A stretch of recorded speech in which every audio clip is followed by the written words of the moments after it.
بھائی صاحب نے اچھا سوال پوچھا اور میں سوال کو دہراؤں گا. اگر سوال کو سمجھنے میں کچھ غلطی ہوگی تو آپ سیدھا کر لینا. بھائی صاحب نے پوچھا کہ بت پرستی غلط ہے, ان کے مذہب میں بھی غلط ہے, ہمارے مذہب میں بھی غلط ہے. آپ بت کو الٹا پوجو یا سیدھا پوجو, تو مذہب کو پوجنا صحیح ہے کیا نہیں, وہ آپ کا سوال تھا. مزار پہ جانا صحیح ہے کیا غلط ہے. بھائی صاحب نے بہت اچھا سوال پوچھا. اسی لیے میں کہتا ہوں کہ اسلام کو جاننے کے لیے مسلمان کو مت دیکھو, قرآن اور حدیث کو دیکھو. قرآن میں کہیں بھی نہیں لکھا ہوا ہے کہ مزار بناؤ. یہاں تک کہ اللہ کے رسول محمد صلی اللہ علیہ وسلم نے کہا کہ کوئی بھی قبر پکی نہیں ہونا چاہیے, اگر پکی ہے تو اس کو زمین سے نشر کرنا چاہیے. صحیح بخاری کی حدیث ہے کہ اگر کوئی قبر پکی ہے تو اسے زمین کے لیول پہ لے کے آنا چاہیے. مزار کو پوجنا غلط ہے, حرام ہے. میں جانتا ہوں کہ کئی مسلمان انجانے میں علم کی کمزوری کی وجہ سے وہ مزار پہ جاتے ہیں. اور میرا یہ کہنا ہے کہ بہت سا کلچر جو ہے, یہ کلچر ہمارے زندگی میں آ جاتا ہے. اور ہمارے باپ دادا پہلے کہیں نہ کہیں ہندو تو ہوں گے, تو ہمارے باپ دادا جاتے تھے مندر, تو ابھی جا رہے ہیں مزار میں. آہستہ آہستہ تبدیلی آ رہی. تو میری درخواست ہے کہ اگر آپ اسلام ان بھائیوں سے جو مزار جاتے ہیں, مسلمان بھائیوں, مزار پہ جانا بالکل غلط ہے. محمد صلی اللہ علیہ وسلم نے کہا کہ آپ قبر پہ جاؤ.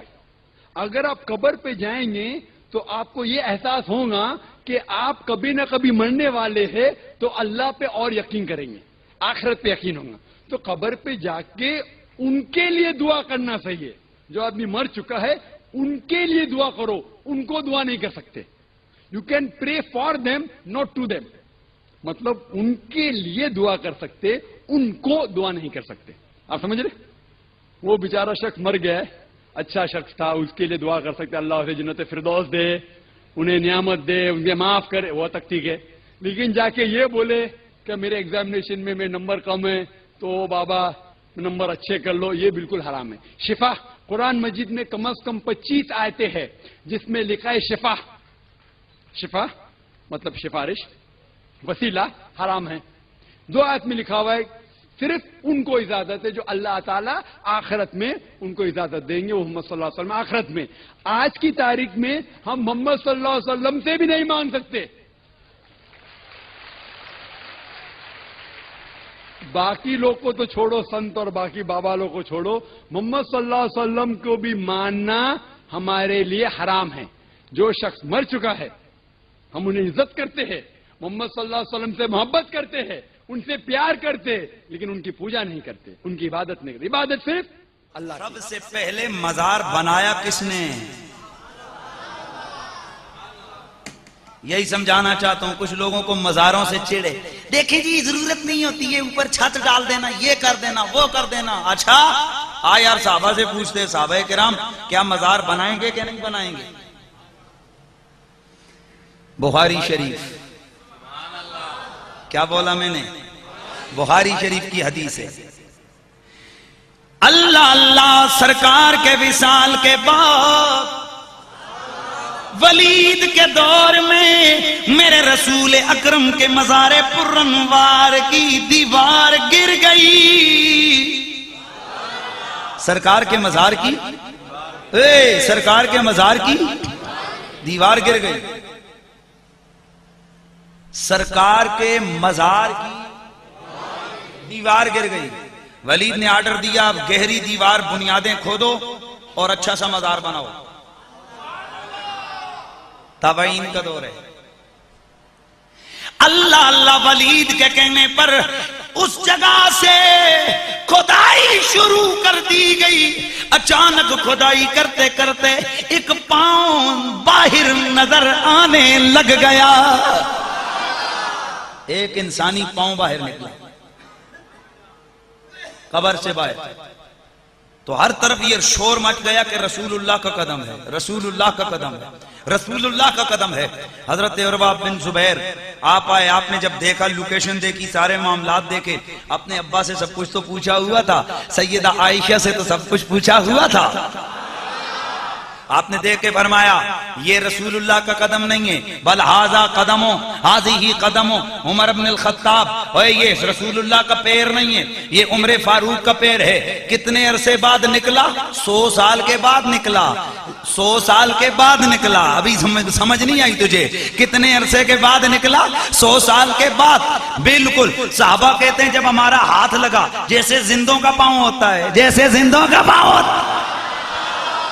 تابعین کہتے ہیں ایسے لگا جیسے زندوں کا پاؤں ہوتا ہے۔ میں نے پوچھا بے بے ادب ٹولا، اتنا بتاؤ، یہ تو صدی کے قریب وقت گزر گیا وصال کے بعد، ان کا مزار بننے کے بعد، یہ جو آج پاؤں ظاہر ہوا یہ کس کا ہوا؟ بخاری کہتی ہے حضرت عمر کا ہوا۔ بخاری، کوئی اور کتاب نہیں، بخاری، یہ وہی بخاری ہے جسے تو صبح بھی پڑھتا ہے، جسے تو شام بھی پڑھتا ہے، یہ وہی بخاری ہے جسے پڑھ کے تجھے بخار آ جاتا ہے، پیار نہیں آتا۔ بخاری، یہ وہی بخاری کہہ رہی ہے کہ پاؤں ظاہر ہوا کس کا؟ جناب حضرت سیدنا فاروق اعظم کا۔ 100 سال کے قریب وقت گزر گیا، 100 سال کے، یا جلدی سے 100 سال کے قریب وقت گزر گیا، لیکن پاؤں سلامت ہے۔ اور بابا ذرا سمجھو، پہلی بات تو یہ کہ مزار کی دیوار گری، اس کا مطلب ہے کہ مزار 12ویں 13ویں صدی والوں نے نہیں بنائے، پہلی صدی والوں نے بنائے تھے۔ اور پھر اگلی بات قدم مبارک ظاہر ہوا، اسے کچھ بھی نہیں ہوا تھا۔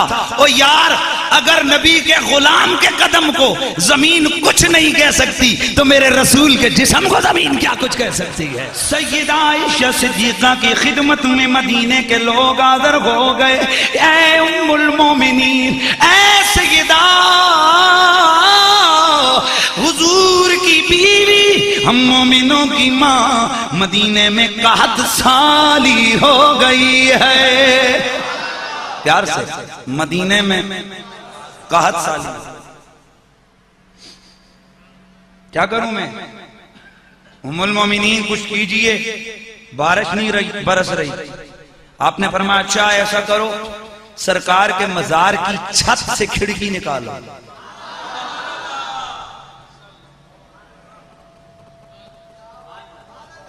سرکار کے مزار کی چھت سے کھڑکی نکالو، چھت سے کھڑکی نکالو۔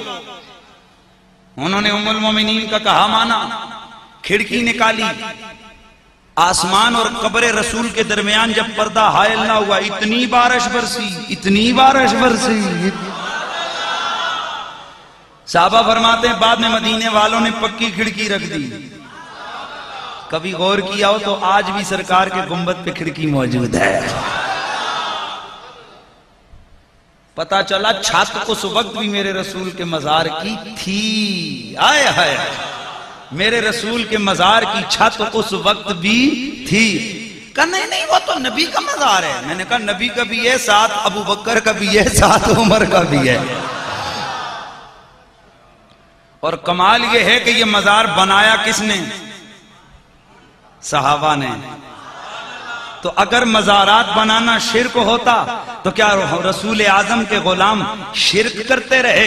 یہ کیوں کہا، یہ کیوں کیا، یہ اس طرح مزارات کیوں بنائے؟ ارے کلمہ پڑھنے والوں، پتا چلا یہ مزارات، یہ قبہ، یہ رسول کے قبر منور کے اوپر چھت، اصحاب پیغمبر کے مزارات یہ کیوں بنائے؟ اگر یہ ناجائز امر ہوتا علی کبھی نہ ہونے دیتا، عثمان کبھی نہ ہونے دیتا، حسن کبھی نہ ہونے دیتے، حسین کبھی نہ ہونے دیتے، طلحہ و زبیر کبھی نہ ہونے دیتے، جناب عبد الرحمن بن عوف کبھی نہ ہونے دیتے، کبھی نہ ہونے دیتے۔ یہ میرے مصطفیٰ کے صحابہ کا مزار بنانا اس بات کی دلیل ہے کہ مزار بنانا شرک و بدعت نہیں، محمد عربی کے غلاموں کی سنت ہے۔